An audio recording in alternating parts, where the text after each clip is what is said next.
হঠাৎ করে 4-5 দিন ধরে এত ঝমঝমে বৃষ্টি হয়েছিল, তাই রান্নাঘরের ভিতর উনুনে পুরো জল ঢুকে গেছে, তাই উনুনটা এত ভিজে জ্বলছেই না। তাই আজকে ভাতটা গ্যাসেতেই বসালাম।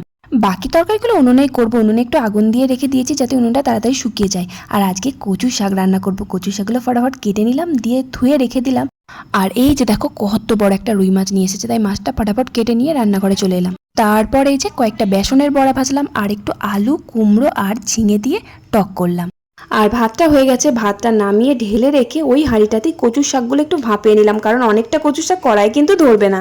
আর কচু শাকটা কিন্তু বেশ ভালো করে ভাপিয়ে নিয়েছি, কারণ গলা ধরতে পারে, সেই জন্য কচু শাকটা ভাপিয়ে নিয়ে ভালো করে জলটা ঝরাতে দিয়ে দিয়েছি। দিয়ে তারপরে এই যে মাছটা আলু আর পেঁপে দিয়ে পাতলা করে ঝোল করলাম।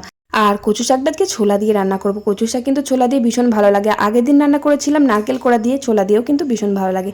তারপর রান্না সব শেষ করে ছাদে চলে এলাম। ছাদে কয়েকটা জামা কাপড় ছিল, কাচাকুচি করলাম, দিয়ে চান করে খেতে বসলাম। আর কচু শাক কে খেতে ভালোবাসো কমেন্ট করো। টাটা।